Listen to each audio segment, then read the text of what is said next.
Hello and welcome to Vergecast, the flagship podcast of our fancy new studio.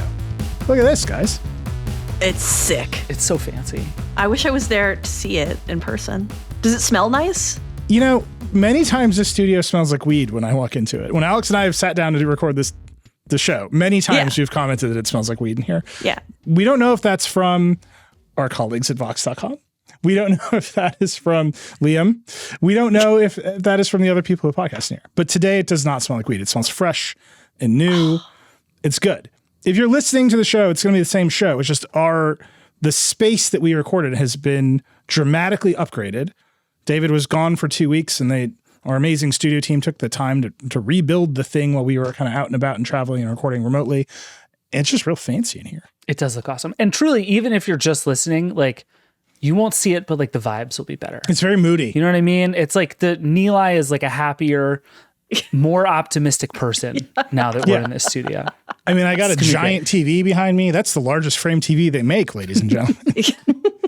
And there's like a hangout zone, like where sidekicks on podcasts go. Oh, the like retired NFL player who just like only says two things in every episode. I love that. That's the job I want. Like the AJ Hawk corner is right over there if you're a Pat McAfee fan. What I was thinking. I'm going to do every segment of today's show from a different spot in this room. But it is beautiful. It's very nice. It's funny. We share the studio with other Vox Media Podcast Network shows. So Andre Iguodala and Evan Turner record in here. And then we have a new show with Megan Rapinoe and Sue Bird that also records in here. And the first time I saw pictures of it was all set up for them. And I was like, where's our GameCube? Don't worry. It turns out they just changed the studio around for every show. I do think, though, we should find a way to anchor our Webby to the shelves so that no one can get rid of our Webby. Anytime you do a podcast, you will see the Vergecast's Webby. Those are the rules. I think our YouTube play button is permanently mounted on the wall over there. So if you are an ex-NFL player sidekick, you know we have 1 million subscribers. You know it in your heart. You got to sit under that.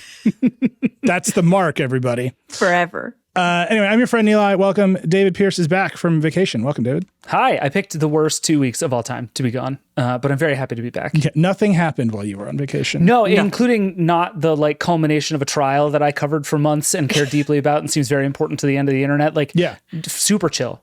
Really hey, does anybody know anything about the search engine Neva? Oh, I guess the guy who wrote the profile of it isn't here at all. Yeah, real bummer. I only reported on them for like a year and a half and didn't get to talk about that at the end. But the good news is that case is going to go on for 6 to 7 more decades. So we'll have more chances. It'll be all right. Yeah, there's a long period. And then Alex, you were on last week. You've been on vacation and then you immediately went away to cover the Pixel event in San Francisco. Yeah, I'm currently on the West Coast and not in the room with you. Otherwise, so we're going to use a Pixel to just do the add me feature and put me in there with you. But otherwise, it's a good time out here. It's very nice temperature wise. Yeah. The theme of this episode is, can you believe your lying eyes? And the answer is fully no. So let's start with the Pixel. There's a lot to talk about. There was the Pixel event, which you guys, David, I think you covered a little bit on the Tuesday show. Yep. I want to talk about TVs. So I love talking about TVs. So a lot of gadgets to open the show. Then we got a bunch of just stuff in the App Store and the EU happening. And then, of course, we have a lightning round. The deeply controversial lightning round. I can't believe I left and you still didn't get the lightning round sponsored. Like I wanted to come back from vacation and you were like, congratulations, David, here is the lightning round yacht that we all bought. We did it. But we spent the money actually on the set. I've gotten all the way to, in my head, leaving the various Vox Media corporate meetings that I have to go to with like, what if I ended every meeting with, don't talk to me until the lightning round is sponsored? I'm not sure this would go well. I'm not sure that it would achieve any goals really, or even my continued employment, but rest assured I've thought about it. You feel really cool. Yeah. Like, why are you talking to me with an unsponsored lightning? You sashay out. Just a little scarf. This is what I think about in my spare time, is how to get myself fired. Okay, let's talk about the Pixel. The Pixel itself, David, you talked about on the Tuesday show with everybody. There's like 2 parts of the Pixel event, though, that I think are kind of important. One was the phone, and then the second is that the phone wasn't introduced until like 20 minutes into the event, because what it really was Rick Osterloh, who now runs Android and Pixel, talking about Android becoming the platform for Google's AI ambitions, and even showing a bunch of AI features on Samsung phones. And there's something there that feels very worth talking about to me. What, you mean the fact that we saw a Samsung phone and a Motorola phone before we saw a Pixel phone? Yeah, that's the simpler way of putting it, I think. It's weird, right? There's something to that I think is really interesting. It's weird and it isn't. It's weird that it's not weird is actually where I'm at with this, because like there are three things going on here, right? One is that Rick Osterloh oversees Android and Pixel. And that is a very hard job. We've talked about this, that for years, Google was like, we have a very hard firewall between our own hardware efforts and our partner ecosystem with Android. Now it's just literally the same dude in charge of it. And that's a complicated thing to do, especially because for Google, the vast majority of everything that matters about Android does not happen on Pixel phones, right? So for Google to come out and say, look, a Samsung phone that does all this stuff is purely just a recognition of what actually matters to Google, which is the Android business, not the Pixel business. Like, that is just the fact of the matter. The other thing is, I think Google thinks AI as a thing and Gemini as a thing is more important than all of that, right? Like, that is the big bet. So you have to lead with Gemini and you have to lead with Android, and then like a while later, show everybody the phone that you made. And then if you also believe, as I do, and I think as Google does, that the hardware just exists in service of the software, which exists in service of the AI, like it all ladders up. So it's weird that Google ostensibly launched a bunch of gadgets in what was not at all a gadget launch, but like increasingly, this was now 2 days ago as we're recording this, like it wasn't really a gadget launch. Like, they launched some gadgets, but the most important thing they talked about was not the gadgets, which is very strange. Yeah, it felt more like an I.O. I mean, not in the room. It felt like a Pixel event in the room, but the content felt like an I.O. keynote more than a Pixel event. Because it was just, we're going to talk about all these really great features that you can now use AI to generate adorable animals. And Keke Palmer's here. Yeah, the Keke Palmer thing, I got nothing on She's there. Like, between the Keke Palmer thing here and the Sydney Sweeney thing at the, like, can we just stop with the really awkward celebrity cameos? Nobody has fun. It's good for them. They get paid. That's great. I say triple down. More celebrity cameos. More random Neil Patrick Harris at an Apple event. Just get out there. Just whoever it is. It's going to be Chris Evans at the Apple event. Let's be, or ScarJo. But no, like, Sydney Sweeney looked like a hostage. Keke Palmer, like, she got to move around. Hey, set the celebrities free. Yeah, don't just make him sit in a chair and awkwardly wave. She was there sort of at the very end, right? Like, she was just there to be like, AI is great. And she like Kool-Aid manned in. Basically, yeah. But the thing you're discussing more broadly, which is Google believes it has a huge distribution advantage for Gemini. That distribution advantage is Android. And they're going to put it everywhere and embed it into all of their platforms and services. Alex, you're right. We did see that coming at I.O. That's basically what they said. And Rick's message was, now the stuff is here. It's shipping. Like, you can get it. And then, they showed it on a bunch of Samsung and Motorola phones. And then they're like, and here's the Pixel. And then here's a tiny bit of stuff the Pixel can do that the others can't do, which is the add me feature in the photos and all that. Right. Yeah. But there's a sense that Google knows it is better at distributing AI than any of its competitors. It took a lot of digs at Apple, for example, just not even secret, just like quiet side swipes at Apple throughout this whole event. Yeah. We're available in all the languages. Apple's intelligence isn't. We don't have to send your data to a third party.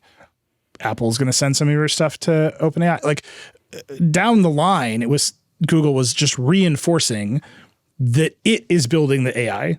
Like, it has it, it controls it, it runs in the cloud, and the best way to get it is through Android. I just don't know if that's going to get anybody to switch from an iPhone. Like, that's actually the thing that I think is the most interesting here. That they're like, Android is the place where you get your AI, and everyone's kind of like, okay, now what? Well, I think Gemini Live is probably a good example of that, because that's coming to iOS later this year, and that they spent a lot of time on Gemini Live. It felt like that's their like answer to ChatGPT's voice assistant, and yeah, it really just felt like this moment of, okay, no, you don't actually just need to be on an Android device. And I personally, I just kept thinking of the fact that just last week they found out that something's going to happen with Google, and one of their biggest revenue drivers is their relationship with the iPhone. And so now it feels like their phone ecosystem is more important than ever, and we just didn't hear a single thing about it besides AI. So yeah, it is a little weird that everything hinges on this AI now. So what all the big AI companies have been saying is that they think AI is a platform shift. You can interpret that a lot of ways. Like I've tried to get Sundar Pichai to explain what that means to me. Sundar Pichai said it's as big as fire. I don't know that there's that many ways to interpret that. It's just the one, really. Yeah, I mean, but it's true. But the way I have interpreted platform shift is people are going to use computers in a different way, and that will create many more opportunities to build products and services, right? And if you look back at the history of platform shifts, you go from, I don't know, DOS and text-based computing to mice and keyboards. And then you go from local applications to the web, and then you go to touchscreens on phones, right? Yeah. Those are the platforms. Yeah. If you can think of another way to think about the word platform shift, please let me know, because I'm sort of dying to figure out how to understand the words platform shift as it relates to AI. And all I've come up with in that framework is, oh, you're going to talk to the computer instead of typing it. Which isn't that's a platform shift we already had. Right, except now it can do it. Except now Gemini Live can just like listen to you and maybe take actions on your behalf. And maybe you're going to type to it. Maybe you're just going to say, I don't know, like, go make me an app that can do X, and Gemini Live will spit it out and that'll be fine. Yeah. Or Siri with Apple Intelligence will go use the apps for you, which is something that Apple has, it's not going to ship, but it's what they previewed at WWDC. That's the platform shift. That's the platform shift. That last piece is the real platform shift. And this is what I've been hearing from people forever. I think it was Paul Ford recently wrote a really good thing about this, where he said right now we're in the like command line era of AI, which is like the tech is kind of under there, but nobody has figured out how to use it yet. And the idea that you're going to essentially use a command line to interact with it, which is essentially what writing an AI prompt is fine as far as it goes, but that's not the mainstream answer. And that actually what needs to happen is everybody needs to invent the interface on top of that makes it interesting. And that we have not seen. But I think the thing that I hear from everybody is like, this starts to get really interesting when we get to the it can use your apps for you phase of all of this, because that's where you actually do use your computer differently. Because right now it's like you can look up information by talking instead of by typing. And Alex, to your point, A, that exists. B, it's not better. Like it's not better. It's different. It's a little faster, but it's not better. And Alex, you've used Gemini Live a little, so I'm curious to hear what you think. But like, we're still at this point where it is sort of a technology in search of a user interface. Yeah. And I think you see a lot of Google like poking at that. I think the Pixel screenshots thing, which we should talk about and which I am on record of being fascinated by, is an interesting version of that. But like how you actually push and pull with this thing is such an unanswered question in so many ways. I feel like they definitely haven't figured it out. Like I only spent a little time with Gemini Live. It was me and Sean Hollister and Allison Johnson all in our little room trying to talk to this thing. And was it the same? I'm picturing a demo like the ChatGPT one, where it's phone on a table listening to you. Yeah, like you have to hold the phone. Like I couldn't stand far away from the phone. You have to hold the phone really close to yourself, because otherwise it'll be like, no, I'm not listening to you. But I really struggled with it because I try to be very polite in conversations, and like, oh, if you're talking, I'm gonna usually let you finish. Not always, as Vergecast listeners can attest, but I'm usually going to let you finish. And this one, you're like encouraged to interrupt it, and you're encouraged to interact with it in a way that would be like really rude if you were interacting with a person. And so it's at one point wants you to feel like it's more human and more realistic, and at the other point, it's doing that. And then like I got in a fight with it because it wouldn't shut up. Yes. And so I told it it was mansplaining me, and it was like, oh, I'm sorry. Do you want me to change my tone of my voice? And I was like, and it was a little sassy when it said it. I was just like, did I just get like clapped back by AI? Yes. And then, and then Sean was like, I got this. And Sean just went in and was like, no, shut up. I have a question. And just immediately was just, no, shush. me now. And so like he was basically a dick to it, and it worked perfectly. And I'm like, was he like, who knows more about the Steam Deck, you or me? He might have asked that, but he mainly asked it for stock tips, and then it was like, I wouldn't personally invest in Bitcoin, but you can do that if you want. It's just incredible. Very high risk. Our very first Gemini scandal. No, that's not a scandal. That's just good advice.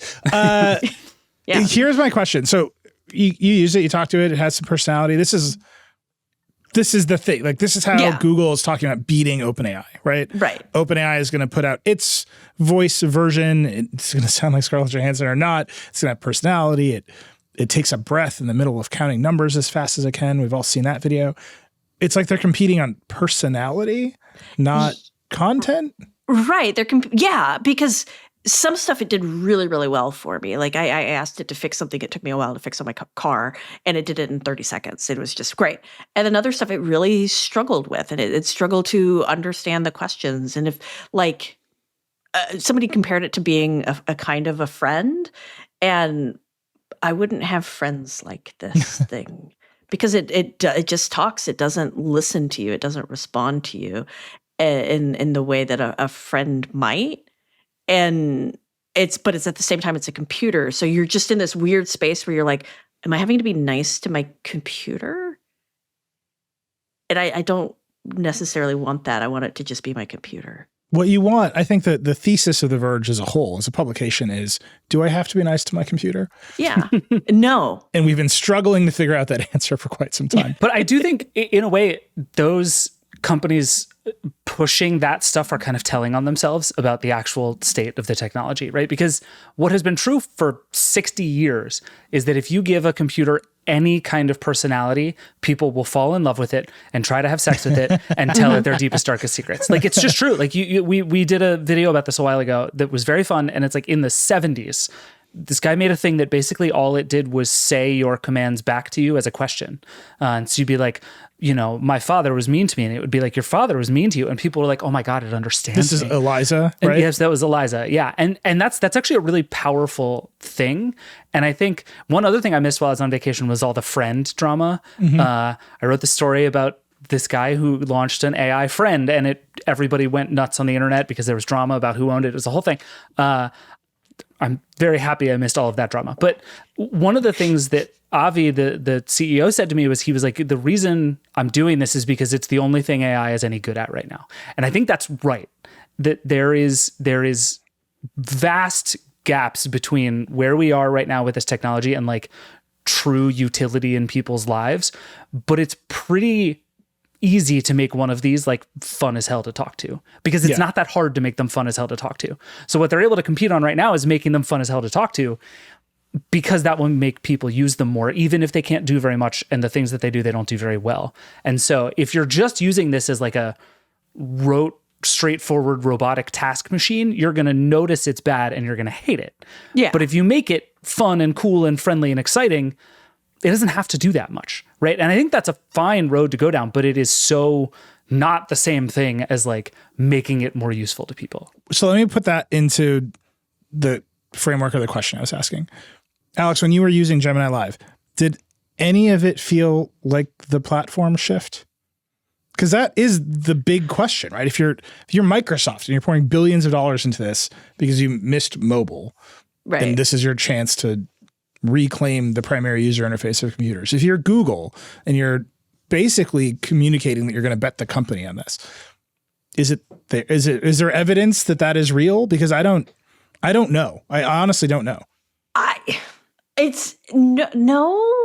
think right now, I think right now the answer is no for me. I think it is a valuable tool. I was talking with people afterwards who don't even work at Google, work at other companies about these kind of things. And they were like, oh yeah, I really like it because it's a good brainstorming tool. It's a good way for me to like just figure some stuff out. And I'm not going to brainstorm that way personally. It's fun to talk to. Like that's the whole thing. Yeah, it's fun to talk to. But like I didn't feel this urge to just, I want this in my car. I did actually want it in my car immediately. So never mind. I did feel that urge. So that's the platform shift. Yeah, Alex I was like, I want to be lightly mansplaining to her. You're like, this is the future of computing. Oh my God. It was like so mansplaining. It was very upsetting. But like as a voice, as if you think of it as part of the evolution of the voice assistant, of the digital voice assistant. It's a lot better. It is a huge improvement over Assistant. It's a huge improvement over Siri and Alexa. But is it a replacement for computing, general computing? No, absolutely not. It's not a platform shift for my phone. It's a platform shift for my Alexa. Yeah. Well, I think even the question of is it better than Google Assistant or Siri or Alexa is a really interesting one, because one of the things that's happening is Gemini is replacing Google Assistant kind of all over Android, which is a big deal. Like, it wasn't that long ago that Google was out here being like, Google Assistant is the future of everything. And now it's very clearly Gemini. And there have been a bunch of people out there testing early versions of this thing. Obviously, they're early, we'll see.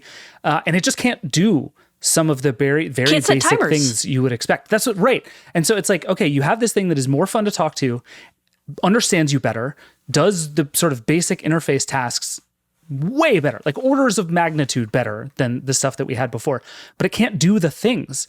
I think it was Jared Newman at Fast Company wrote a thing where he was like, it can't tell me what the weather is. It can't play the podcasts that I have played because it doesn't have access to my apps. It doesn't do turn-by-turn directions very well. Just all these basic things. It's like, okay, what Google Assistant had is access to the systems that you actually want on your phone, right? Like, it was able to use your apps for you. And Gemini can't use your apps for you, but we're replacing the one with the other before it can do both things, which to me is just, it's so clear that that is what Google thinks is more important. It feels like a big rush, but I feel not concerned about it. I feel like that's the kind of thing that they can do a software update and be like, yeah, now it can do timers. Now it can tell you the weather. Like, those should be relatively easy things to just pipe in.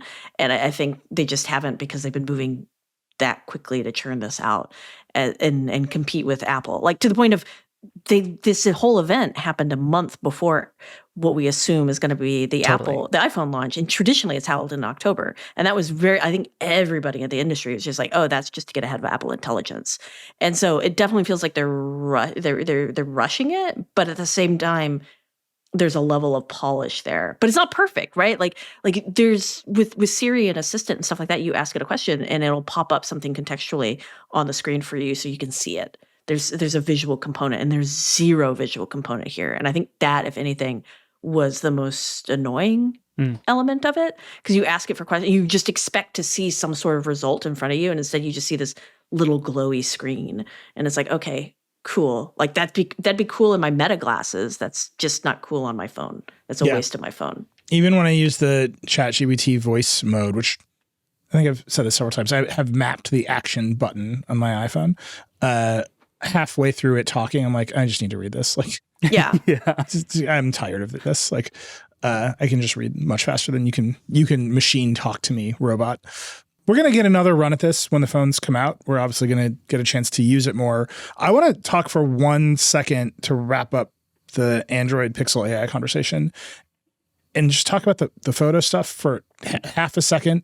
I feel like I could spend 5 hours talking about what is a photo right now. I would say, historically speaking, that we've proven that several times. So, the Pixel 9's coming out. Becca's gotten a chance to use the Add Me feature and some of the other photo stuff. You can go watch that video. But we're just in a really weird spot where it seems like the phone makers in particular have utterly given up on the idea that the pictures they take should represent reality. What was the line that you pulled out, Nilay, where like Google was like, they don't do photos anymore?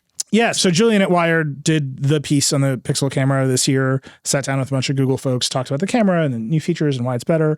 And basically his thesis in this piece is Google is chasing memories, not photos. And so he talked to a Google PM named Isaac Reynolds, who says, quote, "It's about what you're remembering. When you define a memory that has a fallibility to it, you could have a true and perfect representation of a moment that felt completely fake and wrong. What some of these edits do is help you create a moment that is the way you remember it, that is authentic to your memory and the greater context, but maybe isn't authentic to a particular millisecond." Wow. That's a PhD thesis. Seriously. It's beautiful. That is a PhD thesis in philosophy right there. Like, what is real? Is it what you remember or what actually happened? A PhD thesis. I'm just telling you, you can spend the rest of your life chasing down that question. And Google has just made a decision that what they want to do is help people create the memories they felt they were experiencing as opposed to capturing what actually happened. And they're just headed down that road. They have been for some time. I think not just Google, that's everybody. Like, that's a pretty good summation of the whole industry right now. Yeah. It's bananas to me, because we live in a time when like synthetic and fake media is everywhere. And you can even see that having it exist at all allows bad actors to call into question the significance or reality of real media. So Trump saying the Harris rally was, quote, AI'd. Which, can we not do that? Can you just pause real fast? Like, can we not with the AI as a verb? Like, AI already means too many things. It's a huge catch-all word that has become sort of meaningless. Can we not make it other parts of speech too? I agree that we should not use language the way Donald Trump uses language. But what I'm getting at is you only get to do that if people believe the technology can do it. And it is true that people have believed the technology can do this stuff for years before it can. But now they're going to hold in their hands the capability on a Samsung phone to circle an empty field and say add a crowd, right? Yeah. They can just do it. They are going to hold in their hands the ability to add people to photos who weren't there before with Add Me on a Google Pixel. And the companies are marketing this as this makes you more creative. It lets you take the photos you want. And now for Google, all the way to we want you to create the memories of the things you thought were happening rather than the things that were happening. I mean, haven't like Chinese phone makers been doing that with we want to create what I think I look like versus what I actually look like with the face tuning? Like, sure. It's been happening a while. Like, it's one of those things. I think what was shocking to me is the ease of access of the tool itself, but I'm not like shocked at putting these tools in the phone. But it's weird that they put it in the camera app. The Add Me feature is not like the most AI. It's not generating you. Right? It's doing a bunch of cool stuff. But on a technical level, it's doing something cool, right? It's generating a depth map and then using the depth map to realign the multiple photos. That's all very cool. And I'm confident there's a bunch of AI in there that is helping to do that. But at the most fundamental level, what it's doing is compositing two photos together. Like you look at the photos that the Hollywood magazines put out with like 500 stars on the cover, those are often composite photos. And we don't. Those are Add Me photos. Like every single movie poster you see is one of those Add Me photos. But like, right. But I'm never like, I wonder if this movie poster happened. Right. But I will also say, I got to try it out a little bit at the event, and Add Me is certainly really cool, but also I would say it's like the royal family level of photoshopping abilities. Ooh, deep cut, Alex. You see some like hands where hands should not be, that sort of thing sometimes. So it's one of those things where it's like, yeah, it'll do it. At a glance, it looks awesome. It looks really, really cool. You look closer and you see the edges on this stuff. And I haven't gotten to try it as all of these tools, but like even the AI one where you circle things and add, like, that messed up at the event. They scrolled through it really, really fast when they're like, here's a hot air balloon. And then they like did another one. It was like a blob. And the guy like just speed scrolled past this horrible amorphous blob. It was pretty great. All I'm getting at is those tools aren't great, but because they exist and they are broadly accessible, it's not just that there's a bunch of synthetic photos we can point at and say those are fake. Bad actors are able to point at real photos and say they are fake. And we are just barreling towards no one believes anything they see. I think we're already there. There's a strong argument we're already there. But do you guys remember a bunch of years ago, Farhad Manjoo, when he was at the New York Times, wrote this really great column about selfie culture. And his big sort of thinky thought that I've been thinking about ever since was basically like, we've entered into a place where everything that there is to be photographed has been photographed. And so now what's different is that I'm there. And that's, it's like, it's a meaningful thing, right? It's like this picture is different because it has me in it in the Grand Canyon. You've already seen pictures of the Grand Canyon. So people are putting themselves in it as like, this is a new way of seeing this because I'm here. Something like Add Me just breaks that in the most interesting way. It's like, we talk about sort of the cultural meaning of photos, and I was seeing a bunch of people during the Google event be like, how on earth can a photo first social network exist after this? Like if suddenly I can be anywhere at any time doing whatever I feel like, just gets weird. And I get that Add Me has some like limitations that make that challenging. I mean, arguably the photo first social media has been weird for a while, given that like influencers rent sets that look like planes Yeah, to fake looking like they're sitting in a plane. But at least that like costs money and time and effort. Right? Yeah, like, really easy. I agree. Like what Pixel has done, what Google has done is just remove a ton of barriers that were already existed, right? Like Photoshop already existed. People faking photos has been happening forever, but now it's just like, to Nilay's point, really, really easy. Yeah, it's Samsung faking the moon, but it's you and it's everywhere. Like weird. Two things. One, we should have made this set look like a private chat. What were we thinking? Oh my God. We fundamental failed. Error, Liam.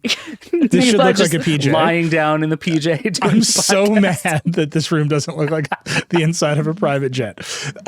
Second, what we're talking about, the cost element that you bring up, David, is the thing. Yeah. It's the thing. When ILM made fake dinosaurs in Jurassic Park, there was not a widespread outcry about people believing dinosaurs are real. Like a small outcry somewhere, I'm sure. Yeah, right. There's actually one line from that movie that should have gotten even more outcry, which is you were so busy wondering if you could. Right? I'm just pointing out. But when you make it so that everyone's phone can put velociraptors in every photo and they look real and you brought the cost to nothing, some people are going to believe some dumb stuff. And like, we're just there. And I agree with you, Alex. Like, we might be way past the point of no return where people are just not going to believe anything's true anymore. Yeah. Like, the needle might just be in the red. I'm just deeply cynical. I think we wrote with the Pixel 8 last year that we were at the What is a Photo Apocalypse. Yeah. I'm just saying I'm looking at it now, and there's no longer... When we wrote about the Pixel 8, there was some pushback. Like, we're not doing this. We're being careful. You're overreacting. And then this year, they're like, you can just put yourself in the... Right? And it's like, oh, we're over it. There's just a lot there to talk about. We're going to get the phones. I think we should see how well they work, as always. Yeah. But there's a piece of all of this, especially in election season, where I suspect we are going to be talking about whether or not people believe what they see for a long time now. Because it's fully off the rails. All right, we should take a break. We're going to come back, and we're going to talk about televisions. I promise you it's going to happen. We'll be right back with more Vergecast. All right, we're back. I'm in a different chair in the studio. I'm on this side of the table now. It's much more like regal. Like, I want you to give me investment advice from this chair for some reason. Should we invest in Bitcoin? Do that, but I will tell you to smoke all the cigars you can smoke. That's what this feels like to me. Like, I should be giving bourbon and cigar advice. We should start that show. And my answer is have as much as you want. It'll be fine. Just enjoy it. Yeah, it's fine. It's 2 or 3 and they're all the same, really. Yeah. All right, that's enough. We've done enough philosophizing about AI and platform shifts and whether or not reality is real. Let's talk about the most important tech story of the week, which is that, as promised, I published 2,500 words about judging the 2024 TV shootout. I've never been happier in my entire life. Doing the shootout, writing the words, avoiding the many other lawsuits that happened this week. Because if you remember last week, I was going to do it, and then the Google decision came out, and the whole week got thrown away, and I couldn't talk about TVs. This week, I just ignored everything. Google also really ruining everybody's life, is what I'm hearing. Yeah, it's been a hard time on all of us. A thing one assumes for Google. We should probably there's some regulatory stuff to talk about. Google is in a world of hurt right now. We'll come to that later. But we did it again. We were going to talk about TVs. We start talking about Google antitrust. Tell us about the TVs. These concepts are so inextricably linked for some bizarre reason. Why? No, TVs. We're into TVs. There's a really high-end boutique home theater store in Scarsdale, New York, called Valley Electronics. They've been running the TV shootout for 20 years. This was the 20th one. You can go Google all the coverage from 20 years ago, 2004. Like, plasmas are it. Amazing. The whole thing's amazing. I bought my Sony A95L there because they have stock. It's actually pretty hard to get that TV, but they sell so many of them that Sony gives them special allocations. Oh, wow. I went and bought one from them. I got to talk to the owner, Robert Zahn, and his wife, Wendy, and they were like, do you want to judge the shootout this year? And I was like, yes. Like, more than anything, my wife and daughter will be fine. I'll just wait here until the TV shootout begins. So they called me in to judge it. It was an incredible panel. you can look at the story. The pictures are adorable. It was just a bunch of nerds in a room. Like they cleared out the store and they set up 3 TVs, 3 OLEDs and 3 mini LEDs from Samsung, Sony, and LG. And they put $40,000 Sony reference monitors, like the ones they use for like coloring in Hollywood, in front of them. And then the first day was, quote, the objective day, where the task was across a number of clips that they were playing to judge how similar the TVs were to the reference displays. And the TVs had been professionally calibrated by like famous calibrators on the AVS forums. I was like in heaven. That's an amazing phrase you just said, by the way. Yeah. Calibrated by famous calibrators. Like, hell yeah. Like if you're an AVS forum nerd and you have ever just like gone and looked for the settings for a TV, it was probably Cecil Mead or Dwayne Davis. That's awesome. Who go by Classy Tech and D Nice. I was in heaven. Heaven. Like just a bunch of nerds talking about TVs for 2 days straight. Where were you on the list of like panelists and experts from most to least qualified? Where would you say you were? Fully least? Fully the least. Okay. All the other judges are basically like Hollywood types. Okay. So the director of encoding services at Warner Brothers Discovery, the senior director of technical operations at Paramount, a handful of professional cinematographers and directors, a handful of professional calibrators. So calibrators that's a real job in this industry. People set up their studios, they bring in the professional calibrators to make sure everything is displaying accurately at every point in the chain. So from your camera to your display to your mastering display, this is a real thing. And so those people have kind of the most knowledge of all of the quirks of all of the various displays, because they're constantly trying to get them to display accurately. And so what was particularly interesting is they know these TVs really well, because these TVs are showing up increasingly in professional operations because fancy studio executives like watching things on big TVs instead of little reference monitors. And they're like, yeah, these Sony A95Ls are showing up all over the place as reference displays for the executives. And so they just, and obviously they do fancy home theaters and other viewing rooms and all this stuff. So it's really interesting to talk to them because they're in the weeds of what these things can and can't do. Yes. Sort of divorced from any marketing or whatever. Like they're just trying to make them look good professionally, and they're completely aware of the limits of the TVs. So, and then there's me, and I'm like, I've just been looking at screens for 15 years. I have a lot of opinions. And I thought it was kind of interesting to be that person, because we weren't supposed to talk to each other so much, but in the conversations we had, it was kind of interesting how much my instincts were to compare things to like phones and tablets. Mm. And you can see how the TVs relate to what these companies do on their phones and tablets. So I was looking at the Samsung and I was like, oh, that looks like a Samsung. Like I have looked at a lot of Samsung screens over the years, and boy, does Samsung like nuclear colors. Yeah. Samsung has a move for sure. Yeah. And it's like, oh, and they were like, why do they do that? I'm like, I don't know. They just always do that. Like every Samsung display I've ever looked at has just been incredibly bright and colorful, even at the expense of accuracy. And it was kind of interesting to just have that other perspective in the room. They obviously knew more on the technical elements of the displays. Like they kept bringing up the reference curves on the reference display. Oh, wow. And being like, see this? And I'd be like, it's a line. You're like, make it brighter. And eventually, you start to pick up on what they were showing you. But it was just like, it was interesting to have that other perspective. So the fascinating thing about all of this is the year that Sony made a big bet on mini LED TVs as opposed to OLEDs. So Sony's still selling a bunch of OLEDs. Their flagship TV is still an OLED. That's the A95L. That's a year old now. That came out last September, basically. But, we're basically a year into it. And the A95L won again. Like it just won the shootout. And last year's TV won the shootout.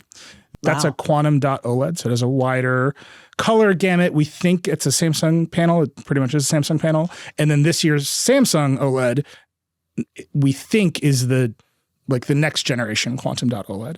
But Samsung is Samsung, and they did some weird stuff with colors. And it lost by just 0.1. Okay. Right. It was just a little bit behind in some things because. And then the LG was at the back? And so this is a really weird thing is the 65-inch LG G4 performed much worse than the 83-inch LG G4. And the calibrators in the room who have been like setting up these TVs for different people are like, this is the story with these TVs. The 55 and then the 77 and up, all great. The 65 seems to be worse. Oh no, I have to go get a new TV. Well, I mean, like one takeaway I'll give everyone is like the OLEDs were so close to each other that it was taking like 3 times the amount of time to score them as compared to the reference because you had to see where the differences are. Whereas on the mini LED side, you're like, okay, the LG's bad. No one knows what Samsung is doing. And then the Sony's pretty good, but I can see these big problems, right? Yeah. And so the game on that first day was you had the reference display that was showing ideally what, you know, the studio or whoever wants you to see in the picture. That's the reference display. Wait, can I ask a really dumb question? Yeah. Is a reference display like the best one? Like, is that... Yes. Is that how we should think about reference display as like, this is the perfect television? Yes. No. Yes. So yes and no. I'll agree with Alex partially, but no, it's the most accurate representation of like the content. So it's the one that like changes the least through the whole pipeline. I guess. It's like you have a display and it is ideally the same display as the person who did the color on the movie. Got it. Right. Okay. And I feel like sometimes it's a display that that's performs identically to that display. But it's also like it does stuff that an OLED just can't do, right? Like a reference display is going to do a much smoother gradient of color than an OLED's capable of. You're going to see those weird stepping issue in an OLED. And right. So these Sony BVMs were a dual layer LCD. So they were able to do it. Right. They had some capabilities the OLEDs didn't. Sorry. They also have giant ass fans in them. So they could run really bright for a very long time. All the OLEDs were dimming. You could. And see you said they're what, like $40,000? $40,000? $40,000. Yeah, cool. Okay. Interestingly, and they're also though, small. Right. And they're smaller. But interestingly, to your point, Alex, the QD OLEDs have the capability of displaying more colors than these reference displays. So there's places where they actually aren't as capable as the televisions. Right. And so there were scenes, I forget which movie it specifically was, where I think it was like the saber fight in Rogue One where Darth Vader's just like lighting people up. Yeah. Spoiler. I mean, Rogue One is itself a spoiler. That's actually a really good one for that. Yeah, it's great. Spoiler, Darth Vader kills people in a Star Wars movie. What? Oh, no. But one of the questions there was like, is this accurate? Because the people who made the movie were just sort of mastering to whatever set of colors, but they couldn't see them. So then it's like, is it different? Is it bad? It was that was pretty interesting, right? Yeah. And so the reason that the first day was objective, but the goal was 1 out of 5, how much is this the same as the reference display? Which is a really interesting way of thinking about it, a picture. Because sometimes you're like, this is better. I think this is better than the reference display, but it was different. So you knocked it down. And that took a while to get your head around, basically. This is where like accuracy is king for me in TVs. Because I've done the calibration. Like I went to ISF and did like the week-long course with them and everything. So I love the accuracy. And so when I hear like, oh, the Samsung is probably displaying more reds. Well, those reds were never intended to be displayed according to the reference monitor. So is that actually better? No, because that's the director could never have decided that. So therefore it's not better. And we see that a lot with like classic film too. Like all the stuff they captured on Technicolor is so much more vibrant. And that was before we even had color spaces as like a concept. And so it's just totally different and it's weird. It's just weird. So you're a real like what did the founding fathers intend kind of person. Yeah, I'm a founder's intent. Me and Scalia are just over there. Yeah, you are truly the Antonin Scalia of TV calibrations. Whereas Nilay is just like, what looks sick now? Like, it's 2024, baby. Give me them reds. As I famously love a Samsung display. How many frame TVs do you own? Not even in the mix. I was just putting it out there. I'm sitting next to like 100-inch frame TV, and it's like the TV quality of frame compared to all of these is like, man. That's why you're back present? to it. Can you describe a picture quality as present? Because that is a Samsung frame TV. Appears. That's what a Samsung frame TV looks like.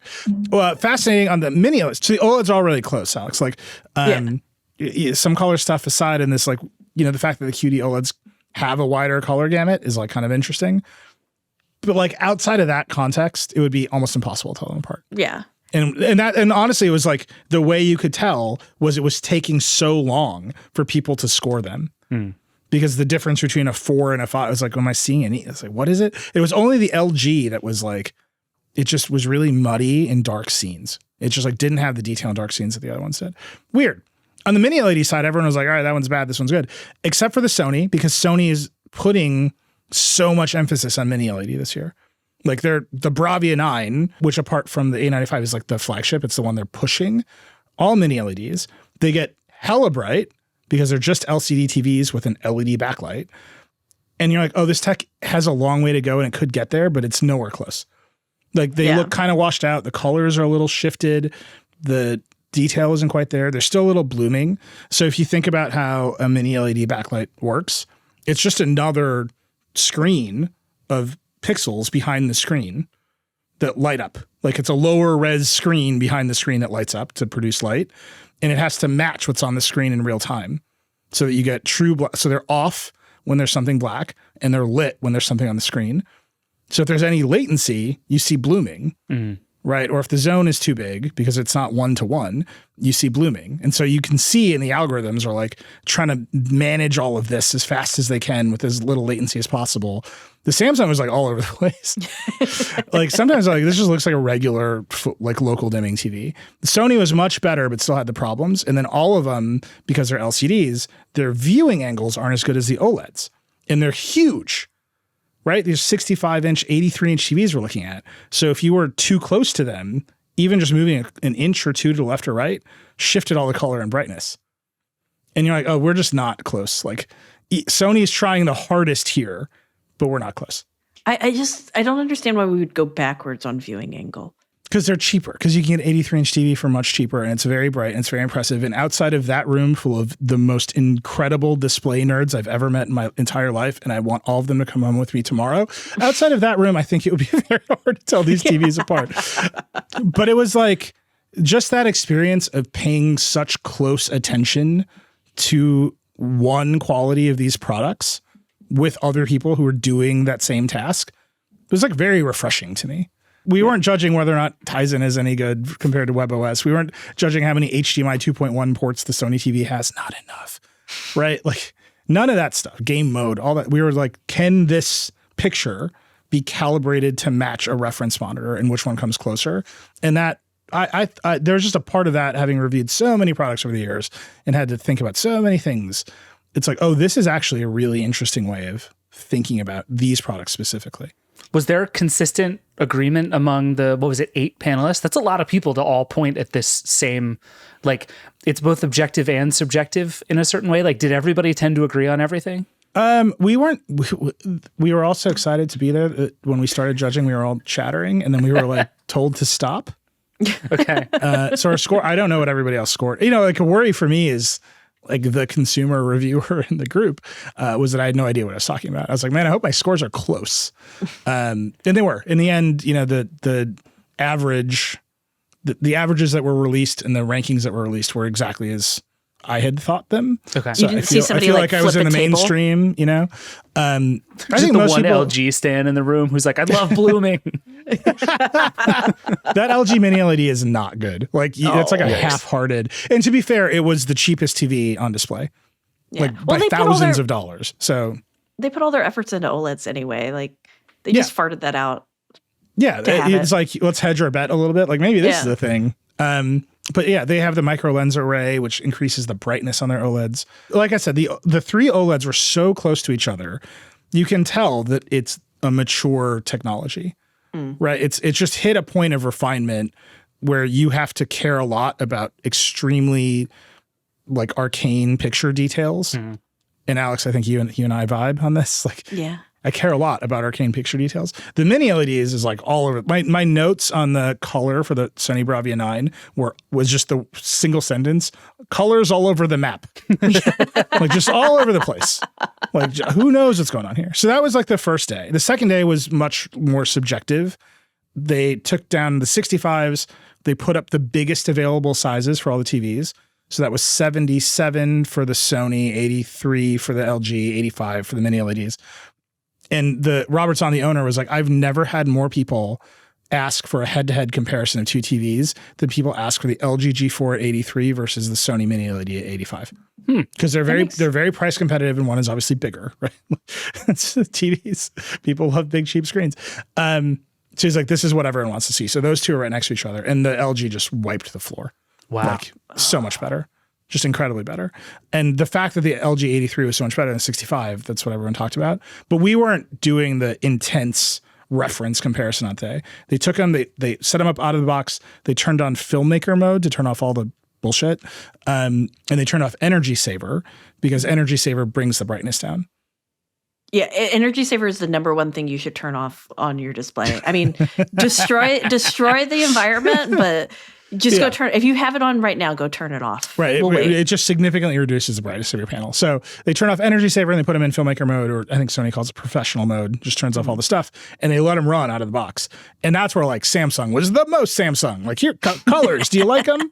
And I, the LG, the 83-inch LG it was just a great picture, right? Like it was right behind the Sony in that evaluation, but we weren't doing numbers. We were just sort of ranking 1, 2, 3 for all the clips that we saw. And I, at the end, and then we can just wrap it up here. At the end, I was basically put the Samsung QD OLED, the S95D, and the Sony Mini LED were in a tie for me. It was hard for me to decide because the Samsung colors were so all over the place, and the Sony's backlight was so all over the place, and the viewing angles were weird, and I couldn't decide. And in the end, I was like, it's an OLED because I know the Samsung can be calibrated, and I know the Sony can't. So that's how I picked. Again, like my takeaway from this was, one, I should spend more time in rooms with huge nerds. Yes. Because those are my people. And I would say like $100,000 worth of TVs on a wall in front of me? More than that. I mean, like this store is out of control. Like that's just the TVs. We didn't even talk about the audio side of the store. Scarsdale is a wealthy town. This man, like, we're moving product. It was great. And he sells, all over the country. And they've been doing it for a long time. The room was full of Sony's actual product people. Not just so this like matters. This is not just like a small town bunch of nerds. This is like a thing people care TV shootout is a thing. There's a press release and like a whole thing. Like there are YouTubers there making YouTube videos. There are YouTubers live streaming with the calibrators, just talking TVs in the back room.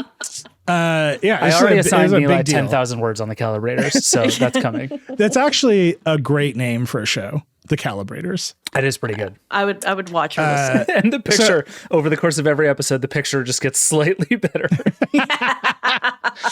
Anyway, that's my TV story. I finally got to talk about it. It's on the site now. You should go read it. I'm sorry if you have an LG G4 and it's a great TV. You're fine. Don't listen to me. Just give it a 10. Just say you got Alex is so disappointed. I'm okay. I'm okay. I'm working through it. I'll be fine. Alex, if you want, I'll take your crappy TV. Okay. Anyone who would like to give me their very good TVs, I will happily take them with no complaints whatsoever. You just be like, oh, it's so crappy. Oh, it's terrible. Yeah. Can I say one more thing? At the opening of this whole event, they're talking about the TVs and like what they are and all this stuff. And they said two things. One, they were like, TCL and Hisense aren't here. They asked not to be included in the competition because they were going to lose. You can just read into that. And then later, Robert was like, 1 year Vizio was here and it was embarrassing for them. Oh boy.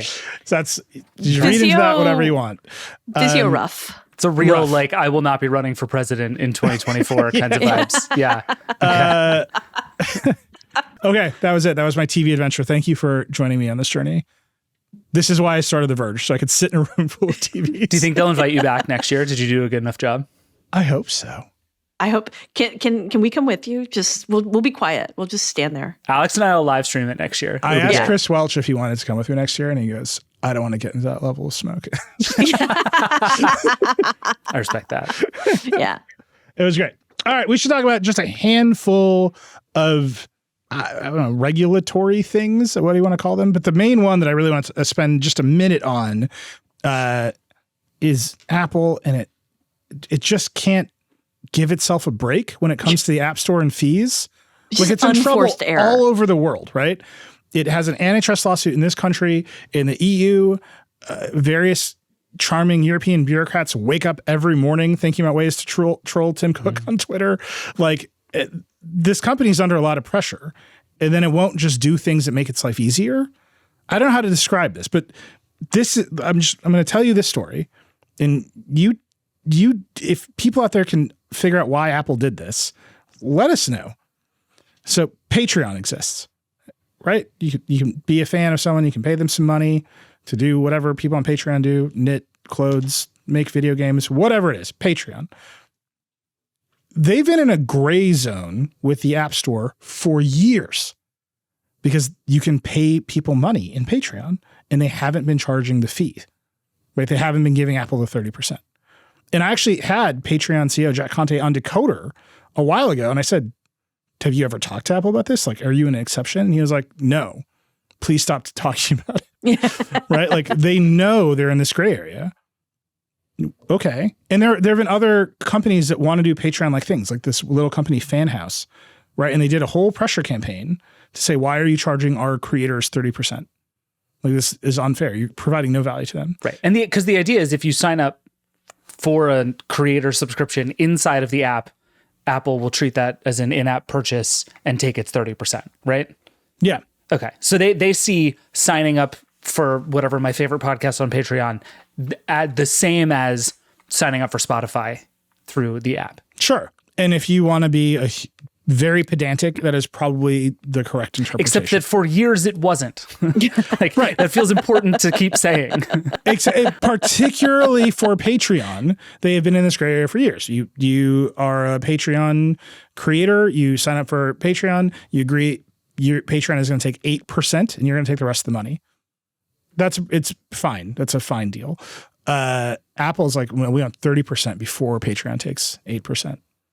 So now someone did the math. Instead of needing 1,000 true fans, which is the number everybody always says, you need 1,554 fans like to make the same money that you were doing before.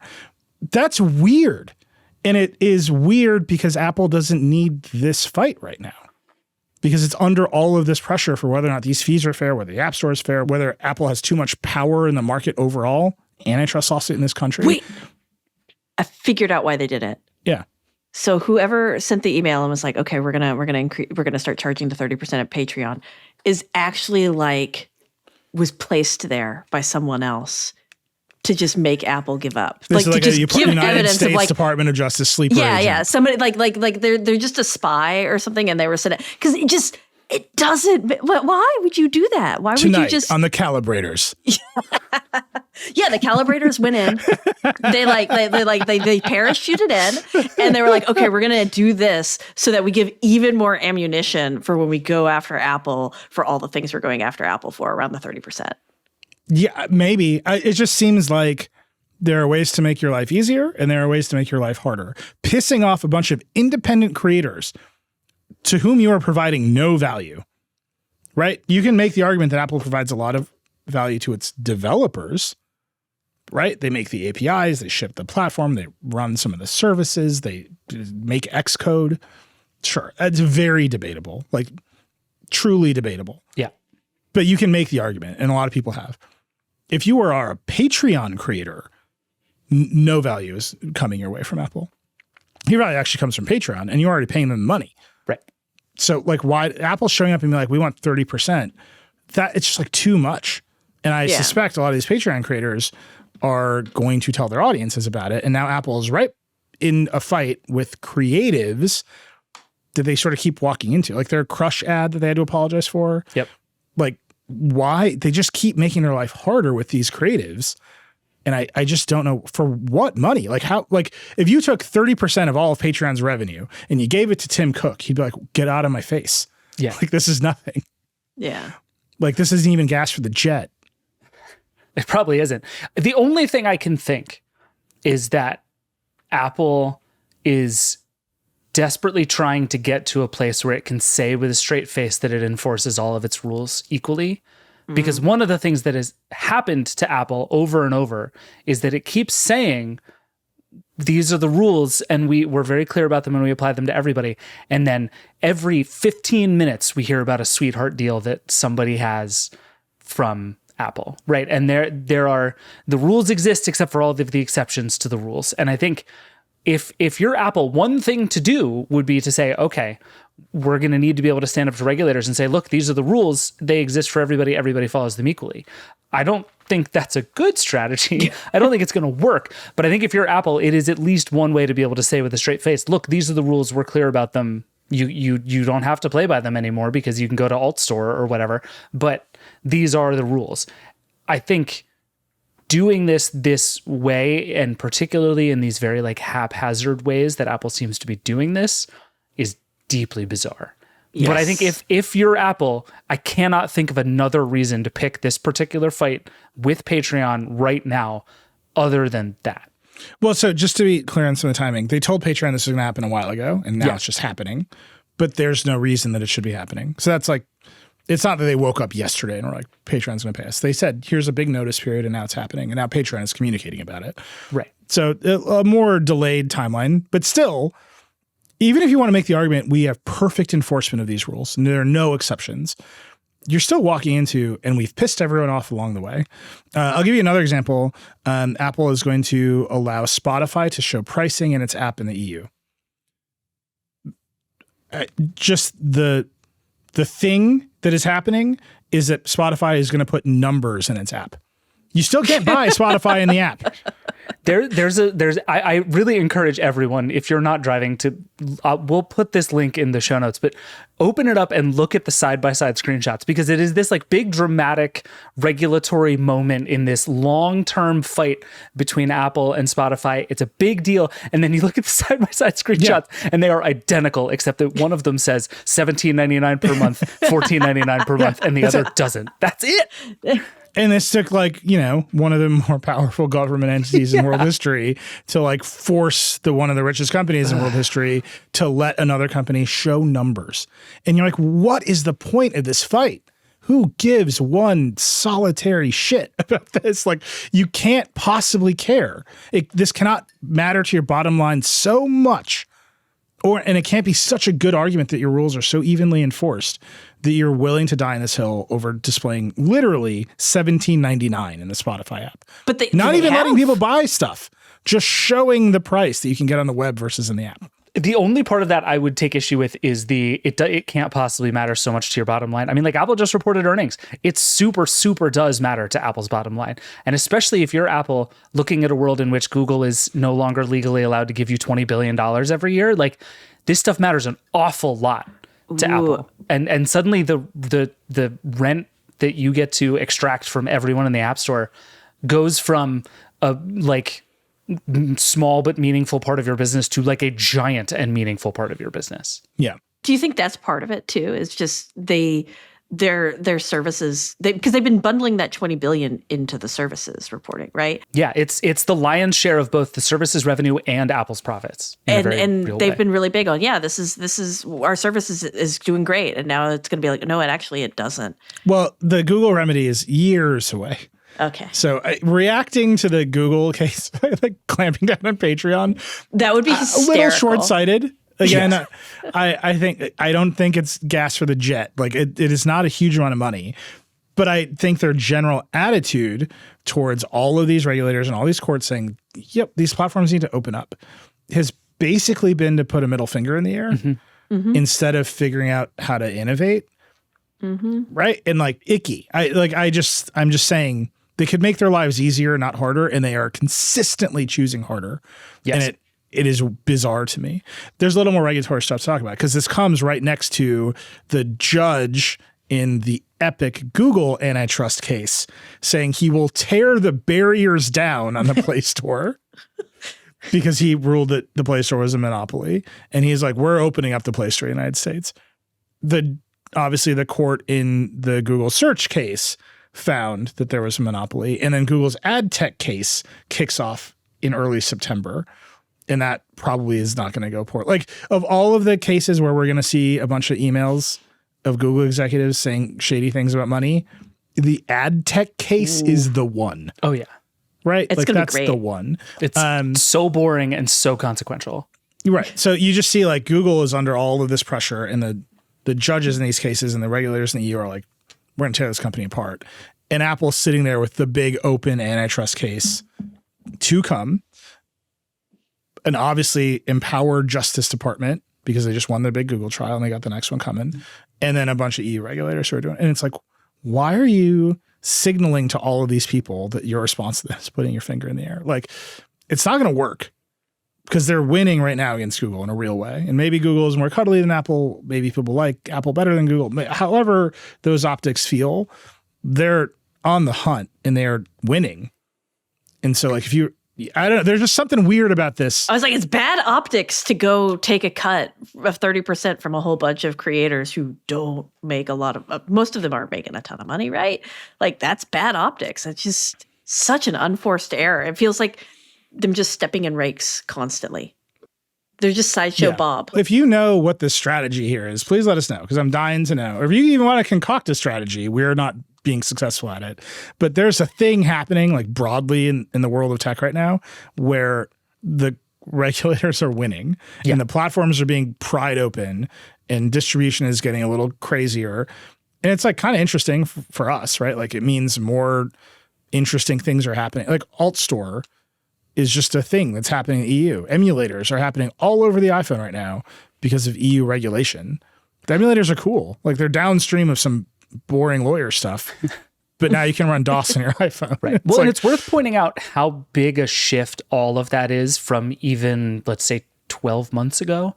Like, I think the bet this time last year would not have been on huge wins for the US government in particular, right? It was perceived that the EU had wildly overstepped its bounds and that was all going to get very weird.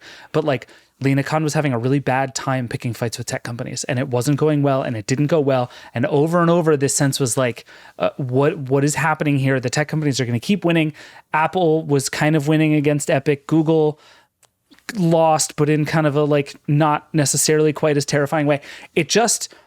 The momentum felt very different not that long ago. And I think it has maybe not caught up to everybody how quickly and aggressively it seems like the wins on all of that stuff have changed. Yeah. Yeah. And in part because of what you're saying, the things like the emulators, right? Like with every little crack, like product changes are happening. And there was the one just this week with Apple opening up tap to pay stuff. Like that's been in the antitrust trials.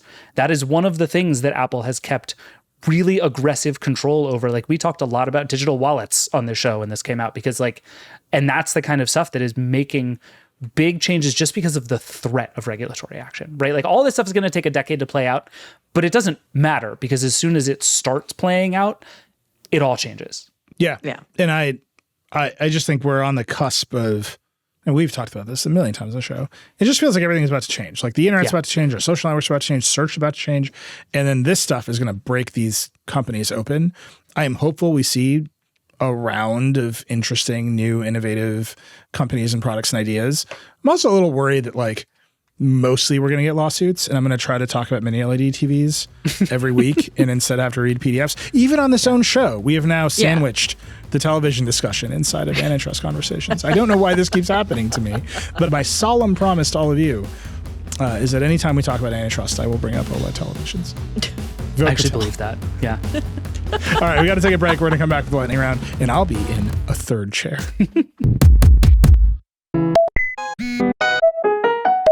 All right, we're back. I'm in what I think of as the homeboy chairs. It's beautiful. Like when you got the NBA players in here doing the podcast, this is where the homeboys sit. Yeah. You look like you should be like, you look like a professor during the pandemic who like went a little hard on redecorating the home office. That's right. That's also this look, sidekick, homeboys, professor with an axe to grind. Uh-huh. The slats are like, it's very trippy. It's a good look. We bought very similar slats for the studio at my house. And, I don't know whose fault this is or if this is racist, but we forgot to consider that they're the same color as me. So we had to stain the slats. Just turn to the side and you'll disappear in the frame. It's very good. Anyway, this is, I'm in the loose hangout. You might call this the hype desk. It's a Vergecast throwback. One could. Yeah. One could call it that. One could say we are now in the market for someone to sit in the hype desk during the Vergecast once again, because we have a hype zone over here in the studio. The as yet unsponsored, unlaunched hype desk. Look, once we get this lightning round sponsored, we're moving on. But now that I'm in the hype test, I think, David, that makes you got to run the lightning round, and I'm just going to say whether or not things are hype. Okay, good. Well, now that I'm in charge, I've picked 6 things for the lightning round.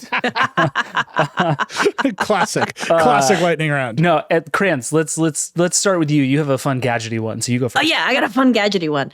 So Realme is a Chinese phone maker, and they make phones. I don't want to make a big assessment on the quality of those phones. They make phones. We can say that they with are confidence. phones, and they are really into like making the charging better and faster. And they introduced 320 watt fast charging. That's great. They said they could do a battery in 4 minutes and 30 seconds, like a Pixel 9 battery. Wait, isn't the plug I have in the wall like 7.5 watts? And I'm pretty sure. Like 30 is like very fast. Yeah, so this is insane. Unclear if it will burst into flames as soon as you plug it in. Unclear if it'll set your phone on fire. Do you need like a Thunderbolt 4 style cable, like a big, thick, braided? I wouldn't feel comfortable using. You're not sending this through like a flimsy like lightning cable. Yeah, right? yeah. This is not what you want to use. Like that random cable you found at the bottom of your desk. Don't use that for this. You're plugging like a CCS charger into your phone. Yeah. So it's USB-C right now. What can't USB-C do except tell you what it's doing? But they haven't really there's no phones that's really fully supported out in the wild. It's just technology. They just said we did it. This was kind of they were doing their roadshow and showing off their new technology. And there's like, yeah, we're going to do this soon. So at some point we're going to have phones charging in 4 minutes, and that'll rule unless they catch on fire. Can I just say my favorite part of the story is, the story is great. We should charge our phones faster. The press image they supplied is incredible. It's just like a happy guy standing in front of a screen that says 320 watt supersonic charge, and he just pleased his punch. What else do you need?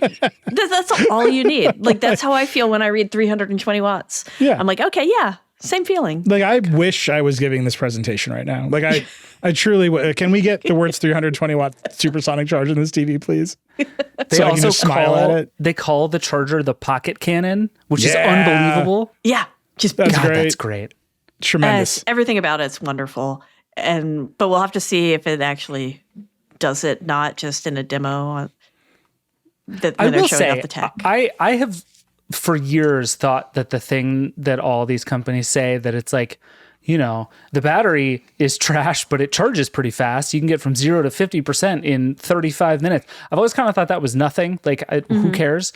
But the idea of fully charging my phone in 4.5 minutes, it's like, okay, I can plug in my phone, I can brush my teeth, and my phone is going to be at like 70% is awesome. You can also heat a small village. Yeah. You can fry one egg.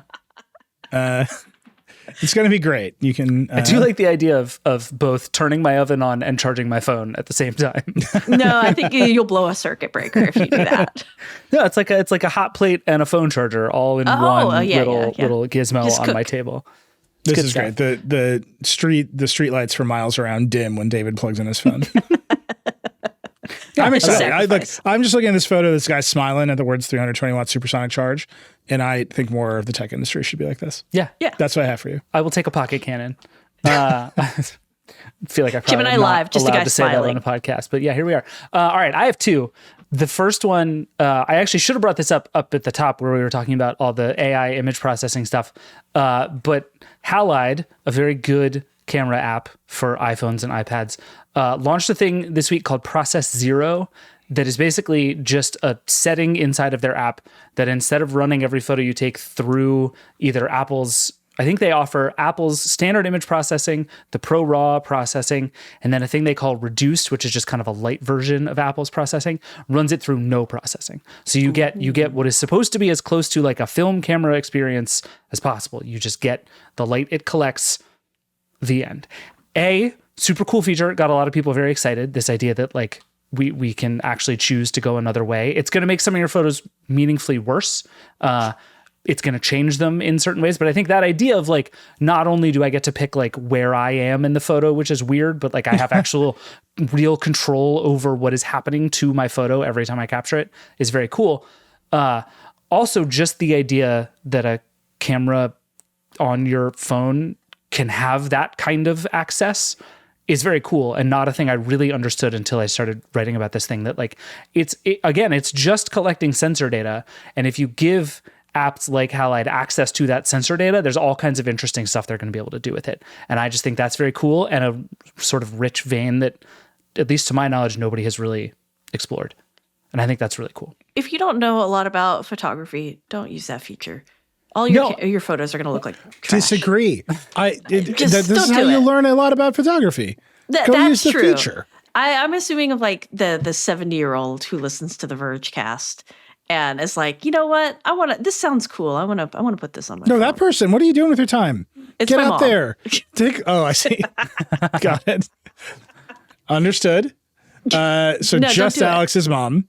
Don't do it. Come Everyone hang else. out. I've hung out with your mom before, Alex. I'll teach her about digital photography. You say that now. That'll be a great 4-hour Vergecast. I think people would listen to it. would Talk be about great. a Patreon. Yeah. Just me and your mom. There you go.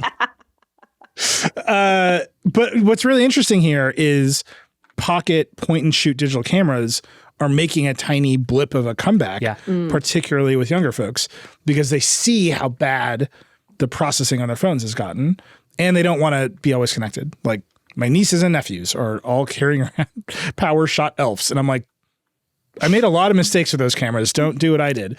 But it's fascinating to see that little comeback. Is it meaningful? Is it the threat to smartphone? No, none of that. But it is a pushback on how processed the photos are getting. Yeah. And I think, an app putting some of those photos into the phone might push the default cameras back towards sanity. And I'm kind of hoping Apple takes the hint, right? That they've overdone it. Samsung has overdone it for years. Google has been inching towards overdoing it. I think it's Apple that has taken kind of the most aggressive step from, the 12 or the 13 to now, where it's just like, these photos just look bananas. Yeah, I like the photos less on my iPhone 15 than I have in a long time from the iPhone. Like I think in a certain way they are like technically better photos. I like them less. Like my photos don't look like I feel like they should anymore on most smartphones. But the iPhone, I think, held out a long time, but that has kind of gone away. What is it that I guess, because I maybe don't see it as much. What is it that you guys are seeing when you do that? Is it the color? Is it the dynamic range? All of it? It's all of it. The things for me, and I'm curious, David, since you have the same opinion, if you're seeing something different. For me, it's the iPhone is now just completely allergic to shadows. Just takes them away. It loves the sky. Like nothing loves the sky like the iPhone camera loves the sky. So it's just like more sky. But not the sky as it is. Like what if the sky was the best it has ever been in history all the time, every time you take a photo? Oh my God, sky. Oh, turn up that sky knob. Yeah. You're like, oh no, it's gray out today. And the iPhone's like, the fuck it is. Let's go. And then those things combined, if you're outside in a bright scene, it can actually make your photos gray. Yeah. Right. So I was thinking about dynamics. Like if you're a music person, dynamics are quiet and loud. Like there's dynamics in photographs too. And so if everything is bright, the perceived brightness of the whole image drops. And so the iPhone, by getting rid of shadows and pumping up the sky and then bringing everything up, actually makes the photo look dim. And I've seen influencers complain about their iPhone cameras. And they're like, why is this camera so gray? Like, I think Alex Earl has made a video about why her camera appears to be gray. Right. And that's bad. You don't want to be there, right? When you are the hardware of the entire creator economy, having the creators being, why is my phone gray? And it's not because they're less bright. It's because if you destroy all the shadows and you make everything bright, actually everything looks dim. And that's just kind of a weird spot Apple has gone into. I don't know, David, is that what you're seeing too, or is it something else? No, that's basically right. And the other thing I keep noticing, and in the Halide story I wrote, there's a really interesting comparison shot where what Apple does by getting rid of shadows wherever it can and hyping up the brightness everywhere you can is it just flattens it all too. So there's a version of the shot that is like it's the front of a flower shop, and so you see all this sort of the flowers in the pots in the front, and the photo is like crisper and brighter than the one that you got with the process zero thing that Halide is doing, but it's also much less dynamic. The photo itself, there's no sense of sort of ups and downs. You get the sense the whole curve is just bright. And it makes the whole thing look really flat, kind of like you're talking about, Nilay. And it makes all the photos less interesting in a way. Like they're brighter and cooler and less interesting to me in so many ways. Yeah. And there's other stuff they're doing. There's like weird sharpening. When you get in a low light, iPhones just start freaking out. Oh, yeah. And like not in a bad way. They're not like making technically bad photos. I think this is what you're getting at, David. They're just trying so hard to make a great photo that you lose the character of it. And then there's tons and tons and tons in processing. Like, right. And I think what you're seeing a lot of coming back with the point and shoots and the process zero stuff, like this whole idea is like, people should be allowed to take bad photos. You know what I mean? And it's like, there's something too, if I'm standing in a dark room and I take a picture, maybe it's actually okay that the picture is dark. Like maybe that's okay. And sometimes that's what I want. And increasingly with these devices, you are not allowed to take a dark photo. And I think that's just weird. I'm going to say a sentence that a small number of people will understand the significance of. Charlie XCX invited the Cobra Snake to her birthday party. That's a real thing. And if you were in your 20s in the early 2000s, you're like, oh, it's back. It's just fully back. Mm-hmm. We're just doing it again. That whole aesthetic is back. And like, we're just going to do flash photos of drunk people. And like, let's do it. The iPhone can't do that shit. Yeah. Like, no one who wants that. No, a bunch of squinting people with the flash on. That's what we're looking for. Oh, they're not squinting. Those eyes are dilated, my friend. Fair enough. Touche. All right, my other one, and then Nilay, we should get to you, and then we should get out of here, is Flipboard, which is, we've been sort of chronicling Flipboard's like relentless quest to figure out the Fediverse, which I continue to find very interesting.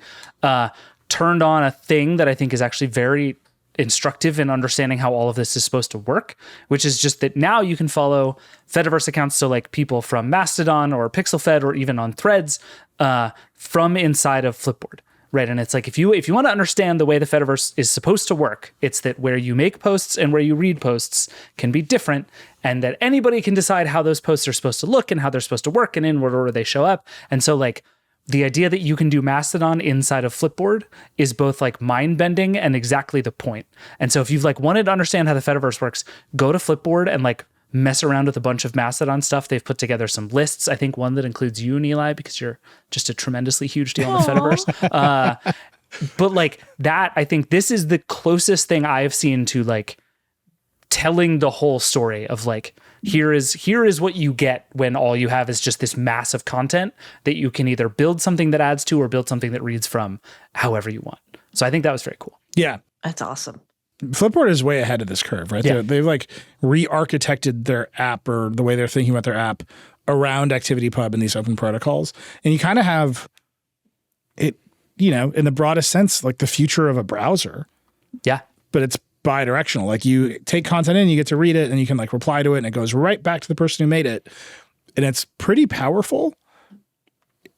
Like nothing works with it yet. Right. Which is a problem. But you can just see, there's like glimmers here of a new kind of web. I'm the one who keeps babbling on about how we're going to federate our site. You can see how our site would play with something like that very quickly. Yeah. But then you start to build it, and we're trying to build it, and it's like, oh, there's a million problems to solve here. Yeah. Like big, hairy technical problems that no one has ever really tried to solve before.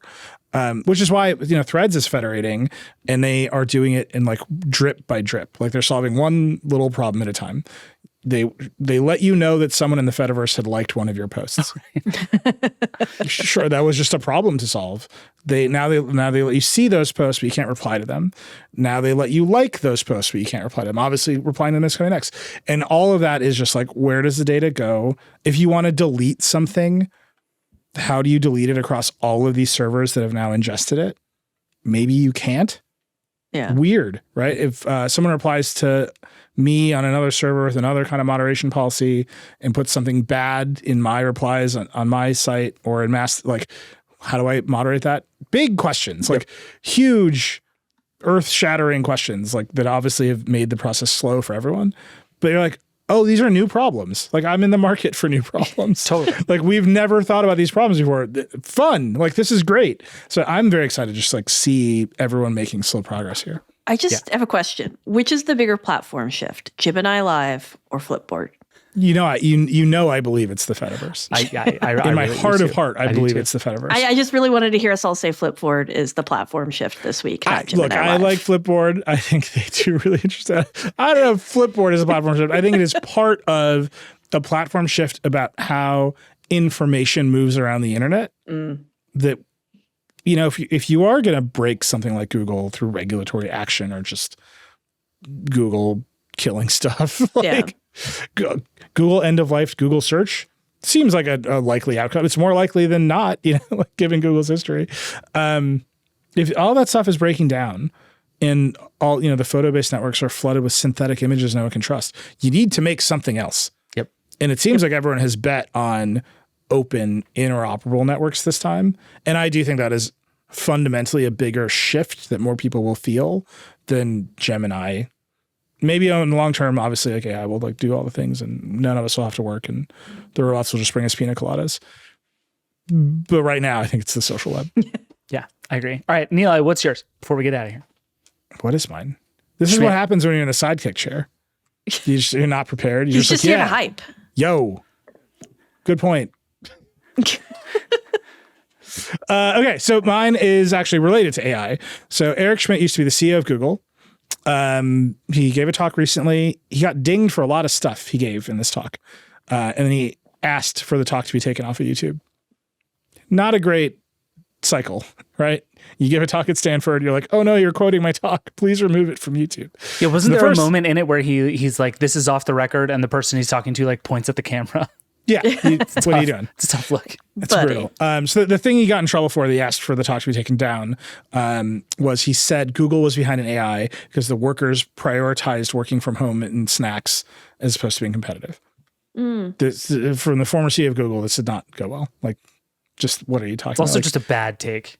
Yeah. Yeah. There's a million reasons. And I don't think it's the people who work at Google who made the strategic errors, right? Yeah.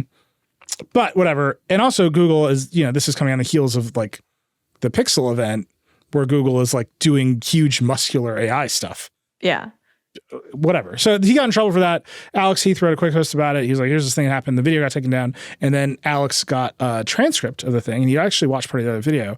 And Schmidt said something else that I think is very fascinating, very telling, and I think very important to understanding not just Silicon Valley, but Google and Google's place in the world. So he said to this room full of like Stanford students, a lot of you are going to be tech people. I hope a lot of you are tech startups. What I would do right now, if TikTok was banned, I propose each and every one of you say to your LLM the following: make me a copy of TikTok, steal all the users, steal all the music, put my preferences in it, produce this program in the next 30 seconds, release it, and in 1 hour, if it hasn't gone viral, do something different along the same lines.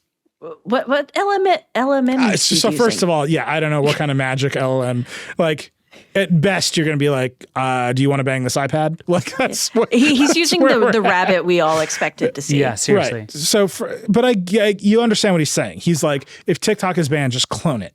Just take it. Yeah. Take the music, take the users, take the content, just make a clone of TikTok and stand it up and people will start using it. If they don't, do it again. And his point was, the quote, the example I gave of the TikTok competitor is that's what you do if you were a Silicon Valley entrepreneur, which hopefully all of you will be. If it took off, you would hire a whole bunch of lawyers to go clean up the mess. But if nobody uses your product, it doesn't matter that you stole all the content. Wait. So, what's the next line? And do not quote me. Yeah. Whoopsies. Oops. So anyway, my point of this is Eric Schmidt ran Google in the early period, right? He was famously the adult they hired to run Google. Well, I don't know, Larry and Sergey were growing up or whatever they were doing, learning whether or not toe shoes were for them. Eric is the adult in the room. This is what Google did. And not in a small way, in a big open way. They just built a company on copyright infringement. They hired a bunch of lawyers and they cleaned up the mess. And they were a friendly company with two lovable goofballs as their founders. They were providing an enormously valuable service at the time. Google search was enormously valuable. Google book search, copyright lawsuit, enormously valuable. YouTube, enormously valuable, built on copyright infringement, particularly against Viacom. So valuable that Viacom lost its copyright infringement case because Viacom's own people kept uploading the content to YouTube. Like, ridiculous. But this is how Google worked in the beginning. It is the attitude. We're going to make the thing. It's going to be so useful. People are going to love it. And then when the copyright infringement cases or whatever other lawsuits come, we will have enough money to pay lawyers to make it go away. And Google did it. That actually worked. It was a successful strategy at the time. It was successful for other companies like Uber or whatever it is, right? We are at a point now where the AI companies kind of want to run the same playbook. Google wants to run the same playbook with AI and training, and they're not lovable goofballs anymore. Yeah. And so when Eric Schmidt is at Stanford complaining that, the kids aren't working hard enough anymore, and then on top of it being like, just steal the stuff and figure it out later, the attitude that he's saying, that the world's attitude in response to that is nowhere near as friendly as it was when they were building Google. And I think it's actually kind of fascinating to see that shift. Like, I don't know, like Alexis Ohanian wrote the book that was like, ask for permission, not forgiveness. Right. And that was like the whole industry's attitude. And that worked. Like, I think that's a great message for a lot of things still to this day. But you're in this place where if you want to build Google again or something like Google, and you're like, I'm just going to tell a robot to copy TikTok and then I'll figure it out if it works. I actually do not think that is going to succeed in the culture as it is today.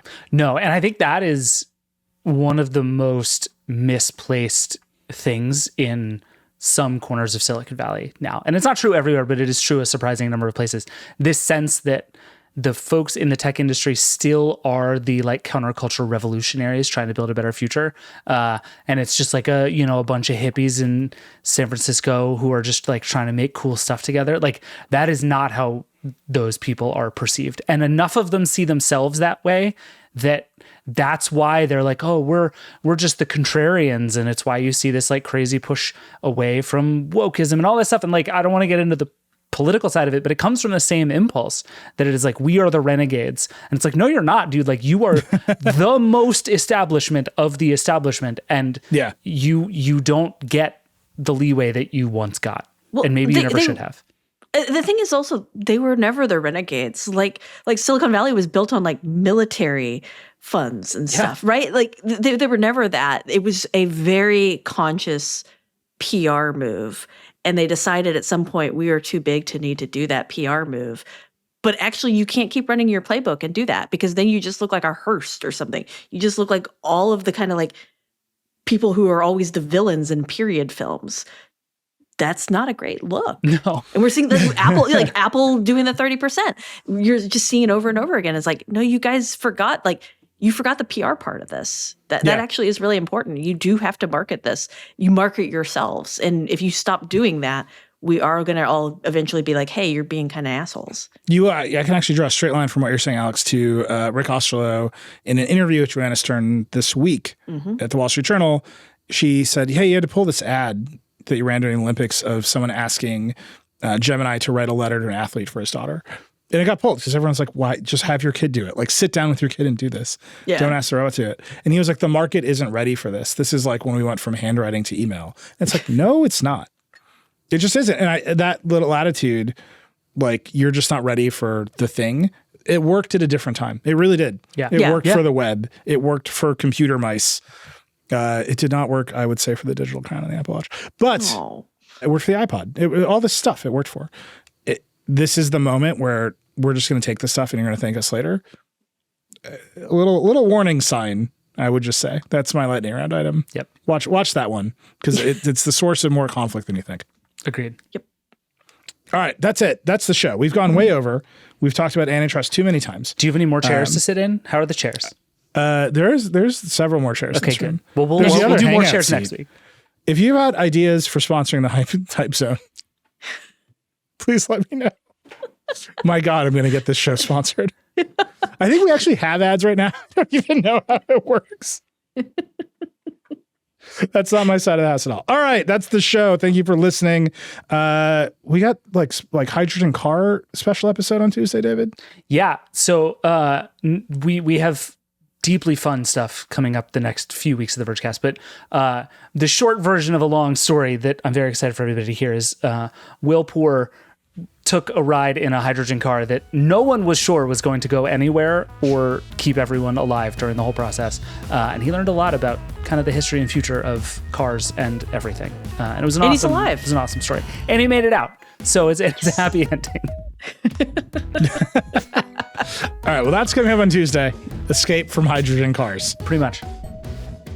Today on the Calibrators. That's it. That's the Vergecast. Rock and roll. And that's it for the Vergecast this week. Hey, we'd love to hear from you. Give us a call at 866-VERGE11. The Vergecast is a production of the Verge and Vox Media Podcast Network. Our show is produced by Andrew Marino and Liam James. That's it. We'll see you next week.